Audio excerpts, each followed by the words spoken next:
bonjour Ronald Guillemont. Merci beaucoup de nous donner du temps pour faire ce débriefing aujourd'hui pour les lecteurs et les auditeurs de François. Vous êtes un ancien gendarme, aujourd'hui retraité, et vous éditez un site qui est devenu assez populaire qui s'appelle Profession Gendarme, qui a reçu, je crois, plus de 3 millions de visiteurs. Dans le cadre de notre ligne éditoriale, bien sûr, on aime bien parler à tout le monde et que les gens puissent s'exprimer. Et je trouvais que c'était intéressant d'avoir le point de vue de quelqu'un qui a été dans les forces de l'ordre, qui s'est battu pour la liberté d'expression, et que vous reveniez un petit peu sur votre profession, vos combats, la naissance de votre site, pourquoi, quelles sont les informations qu'on peut y trouver, comment vous choisissez vos sujets, et puis quels sont vos prochains sujets. Voilà, peut-être que vous pourriez vous présenter pour commencer. Qu'est-ce que c'est qu'un ancien gendarme? Oui, tout à fait. Bonjour Xavier. Eh bien, écoutez, je suis Ronald Guillemont. J'ai 72 ans. J'ai effectué 35 ans de carrière militaire. Après un engagement de 5 ans comme sous-officier dans l'armée de l'air, je me suis engagé dans la gendarmerie nationale. J'ai fait mon école de gendarmerie à Berlin, en Allemagne. Puis, j'ai été affecté en gendarmerie mobile en région parisienne pendant 5 ans. Donc, je connais un peu ce que c'est les manifestations, le maintien de l'ordre. Par la suite, je suis rentré en gendarmerie départementale et j'ai été affecté dans les brigades suivantes: Saint-André-Cubzac en Gironde, puis Pleyber-Christ dans le Finistère, et j'ai terminé ma carrière au Relais-Carillon près de Brest. Je suis en retraite depuis 2003, ayant atteint la limite d'âge. En ce qui concerne mon combat pour la liberté d'expression des forces de l'ordre et de l'association, n'étant plus soumis au devoir de réserve, très rapidement, je me suis intéressé aux forums et aux divers sites qui fleurissaient sur la toile. Avec Internet, je suis entré en contact avec de nombreux camarades officiers et sous-officiers de gendarmerie, actifs et retraités. Je me suis donc retrouvé président d'une des premières associations défendant la liberté d'expression des gendarmes. Au mois d'octobre 2014, la Cour européenne des droits de l'homme rendait un arrêt de justice pour l'un de mes camarades, le colonel Jacques Bessy, président de l'ADEF-Dromil. ADEF-Dromil, c'est l'association de défense des droits des militaires. Et la CEDH condamnait la France pour non-respect de l'article 11 de la Charte européenne des droits de l'homme. Ceci a eu pour conséquence que j'ai été entendu en commission à l'Assemblée nationale et au Sénat. Et un an plus tard, la loi du 28 juillet 2015 autorisant la création d'APNM, c'est-à-dire d'associations professionnelles nationales de militaires, était votée. Et ça, c'était pour promouvoir la liberté d'expression au sein de votre ancienne profession, on va dire. Oui, en clair, avant cet arrêt de la Cour, enfin avant la loi du 28 juillet 2015, les militaires n'avaient pas droit de s'associer. Ils pouvaient participer à une association de joueurs de pétanque, de joueurs de domino, mais il n'était pas question qu'ils créent une association pour défendre leurs intérêts, l'intérêt des militaires. C'était complètement interdit par le règlement. La grande muette était bel et bien muette et muselée. Donc, c'était une rupture d'égalité. C'était une rupture d'égalité, on va dire, entre les citoyens. Voilà. La loi du 28 juillet, qui a été votée après les arrêts de la CEDH, autorise donc maintenant l'ensemble des militaires français à se constituer en association professionnelle. Elle fait l'impasse sur les syndicats, parce qu'il faut savoir que les militaires allemands, eux, sont syndiqués, les policiers sont syndiqués, mais les gendarmes, sûrement pas. Les associations professionnelles qui ont été créées, cette loi, elle est quand même, je la considère un peu inique. Inique dans le sens où, pour participer à une association professionnelle militaire et faire partie de son conseil d'administration, il faut que le militaire soit en activité de service. Ce qui veut dire que la grande muette a encore de grands jours devant elle. Tout simplement parce que vous prenez un sergent, un adjudant ou même un caporal et que vous le mettez en face d'un colonel ou d'un général, il n'aura pas le dernier mot, même en tant que gérant d'une association. Donc, ayant participé à cela, mon association, celle d'aujourd'hui, l'association professionnelle gendarmerie APG, et le site Profession Gendarme, comment je l'ai créé. N'étant plus en accord avec ma première association et son forum, ceci ayant été infiltré par la hiérarchie, je l'ai quitté et je créai Profession Gendarme. Avec ce site, mes intentions étaient de donner à mes camarades une véritable liberté d'expression où ils pourraient s'exprimer en toute liberté et sans censure d'aucune sorte. Profession Gendarme a donc été créée le 1er avril 2013 et je vous assure, ce n'est pas un poisson d'avril. Très rapidement, le site a pris de l'ampleur. J'ai voulu rassembler sur ce site un maximum d'informations publiées dans divers médias et intéressant gendarmes, militaires et policiers. L'association professionnelle gendarmerie APG a été ensuite créée en juin 2014. Pour cette association, je me suis entouré d'officiers supérieurs et d'officiers de gendarmerie en retraite, eux aussi libérés du devoir de réserve. Pour exemple, le trésorier de mon association est le commandant Alain Martel, et le secrétaire de l'association est le capitaine Bernard Martelot. D'accord. Et il y a combien de membres dans cette association, juste pour nous? Alors, le conseil d'administration, aujourd'hui, nous sommes 3 dans le conseil d'administration. Mais nous avons tout doucement, et ce n'est pas le nombre de nos adhérents qui est important, c'est le bruit. C'est le bruit, excusez-moi 2 secondes. Voilà, on m'appelle sur une autre ligne. 2 secondes. Hein. C'est le bruit que fait Profession Gendarme avec le nombre de nos lecteurs. Vous m'avez parlé de la crise actuelle. Actuellement, les phénomènes de société sont suffisamment inquiétants pour que des professionnels, excusez-moi encore, voilà, je vais l'éteindre parce que c'est pas possible, on va pas pouvoir continuer si je n'éteins pas mon téléphone. Donc, je disais donc actuellement, les phénomènes de société sont suffisamment inquiétants pour que des professionnels qui ont consacré leur carrière à la protection des populations s'y intéressent. C'est pourquoi Profession Gendarme fait actuellement de la réinformation et n'hésite pas à publier des infos que les médias mainstream se gardent bien de publier. Nous avons des contacts étroits avec divers médecins et professeurs connus sur la toile et dans les médias. Bon, je ne désire pas trop citer les noms, peut-être qu'ils n'aimeront pas. Ensuite, avec… juste une petite question. Donc, vous vous définiriez comment, en fait? Vous vous définissez comme un lanceur d'alerte, comme… Oui, lanceur d'alerte, tout à fait. Lanceur d'alerte, tout à fait. Et combattant pour la liberté d'expression, parce que cette liberté d'expression, est-ce qu'elle nous allons la conserver? Je parle au niveau du peuple, rien n'est moins sûr. Hein.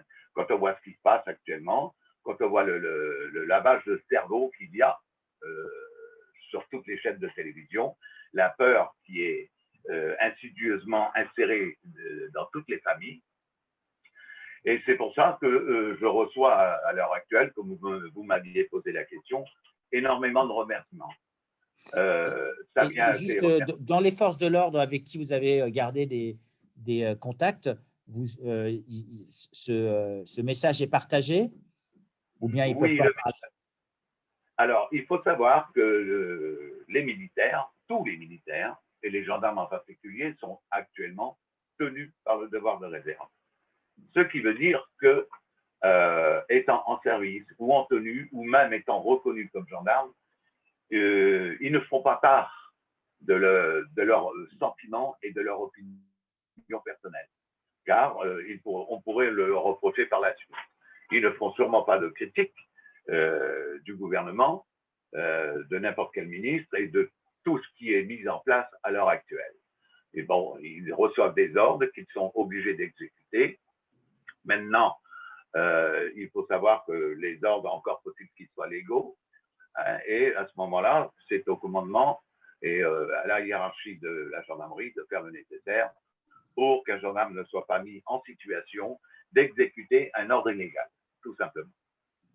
Mais il est un fait qu'il ne faut pas s'attendre à ce qu'un gendarme en tenue vienne, ou alors il prend de grands risques et il sait qu'il y a la démission derrière ou que son avancement sera terriblement compromis.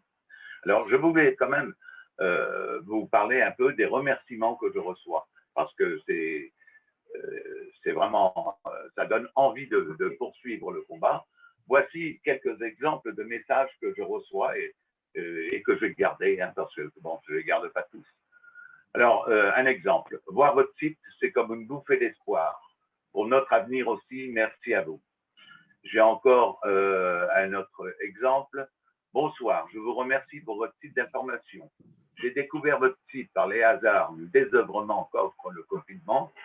Après avoir longuement parcouru le site et ses différents articles très pertinents, je tenais à vous remercier. Et ce, alors là, on va rire un peu quand même, et ce, malgré les contredanses en tout genre. Bravo, continuez. Perso, ça me réconcilie avec votre profession, au point que je vais scruter chacun des gendarmes qui m'arrêteront dans l'avenir. Et encore une autre qui est pas mal, qui est très sympa. Bien le bonjour à vous, un très grand merci pour le travail que vous faites. J'ai un grand plaisir chaque jour à regarder les articles de qualité que vous publiez. Je ne suis pas gendarme, mais simple citoyen et cela nourrit considérablement ma réflexion. Continuez quand c'est encore possible. Quand c'est encore possible. Merci, et alors là, c'est très gentil.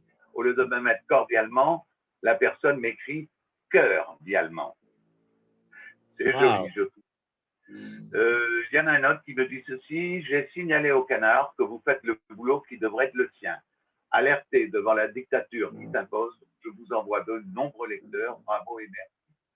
J'en ai encore un ou deux à vous Oh, je pense que ça va, Ronald. Pour ça, on en a eu beaucoup. Je pense que un des autres éléments qui est important, c'est comment vous choisissez vos sujets. Alors, mes sujets sont simples.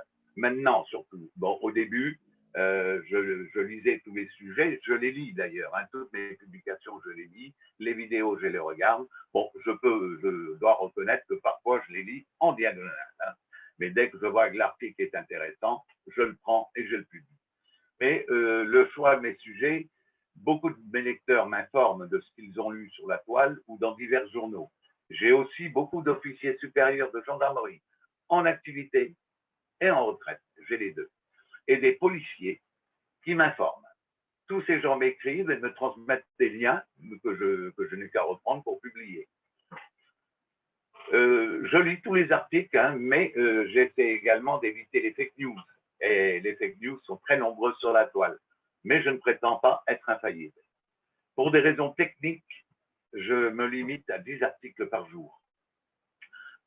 Donc, pour ce qui est du choix de mes articles, c'est très facile. L'ensemble des médias mainstream ne cesse de laver les cerveaux en martelant une peur du Covid, le nombre de morts toujours attribués au Covid, et en publiant des chiffres statistiques qui sont faux ou erronés ou sortis de leur contexte. Bien entendu, Profession Gendarme reste toujours un journal d'information tourné vers l'ensemble des forces de l'ordre. Mais en ce moment, je crois que l'actualité concernant l'ensemble des peuples intéresse aussi ces forces de l'ordre qui font partie de ce peuple et qui sont en son service. Voilà. Et juste pour revenir un peu, vous avez des liens avec vos collègues à l'étranger, J'allais en venir. Il s'avère que Profession Gendarme est lue et partagée dans de nombreux pays du monde entier. Et je pourrais citer de nombreux pays européens, mais aussi le Canada, les USA, l'Australie et, à ma grande surprise, même la Grèce. Pour ce qui est de l'Espagne, Profession Gendarme est très proche de la Policia espagnole et de la Guardia Civile. Nous avons, à plusieurs occasions, publié des articles de Policia pour la Libertad et nous sommes en relation avec la fondatrice de l'organisation, Sonia Vescovaci, très difficile à prononcer, qui est gardienne de la paix au sein de la Policia nationale espagnole. Sonia et son équipe nous tiennent informés des mouvements sociaux et des manifestations organisées par la Policia pour la Libertad. Voilà. Alors, Profession Gendarme est souvent repris également par réseau international, traduit dans différentes langues sur de nombreux autres sites de réinformation. Et il y a quelque temps, un site américain, NewsGuard pour ne pas le citer, a tenté de faire pression sur nous, mais ils se sont retrouvés en position de l'arroseur arrosé, finalement. Voilà. Et vous m'avez parlé qu'il y avait que vous alliez interviewer une policière espagnole. Alors, c'est un projet. Nous avons un projet d'interviewer une policière espagnole qui parle français. Enfin, elle le parle. Elle peut s'exprimer en français et qui aura un message à adresser à mes camarades gendarmes ainsi qu'à mes collègues policiers. Donc, à l'ensemble des forces de l'ordre françaises. Voilà. Et Ronald, juste une question peut-être un peu personnelle. Donc, vous avez 72 ans, vous êtes dans la cible, on va dire, de la Covid. Vous êtes inquiet, vous avez été inquiet, vous avez des gens autour de vous qui ont été inquiets? Non, pas du tout. Pas du tout. Pas du tout, mais vraiment pas du tout. Non, pour moi, je vais peut-être exagérer, la Covid, elle existe, c'est certain. C'est un virus qui existe, mais qui n'est pas aussi mortel qu'on le prétend. Ne serait-ce qu'avec les tests PCR actuellement qui sont mis en place, de considérer qu'avec un test PCR, on a affaire à des gens positifs, donc des gens malades, c'est faux. On a tous en nous plein de virus et c'est pas pour ça que l'on est malade. Bon. La grippe, on l'a pas tous les ans. Le rhume, une angine, on les a pas tous les ans. On passe à côté parfois. Et je considère qu'avec les tests PCR tels qu'ils sont faits, je crois que c'est un médecin qui avait sorti cet exemple. Vous prenez une usine de fabrication quelconque, un grand atelier où il y a beaucoup de pollution. Donc, vous avez un système de reconditionnement de l'air à l'intérieur de ce hangar et vous avez des filtres. Si vous allez chercher les filtres usagés, vous allez trouver plein de particules, plein de merde à l'intérieur, c'est le cas de le dire. Eh bien, les fosses nasales de l'être humain, c'est notre filtre à nous. Nous respirons en permanence des poussières, on respire de tout et c'est filtré par nos fosses nasales. Il est un fait que si on va chercher au fond des fosses nasales, eh ben, on va trouver tout et n'importe quoi. Maintenant, si quelqu'un qui va faire un test PCR avait le courage de se rincer, je dis bien de se rincer les fosses nasales et de bien se moucher, il est peu probable qu'on trouve matière à virus. Voilà ce que je pense. Donc non, moi, je ne suis pas du tout inquiet, mais vraiment pas.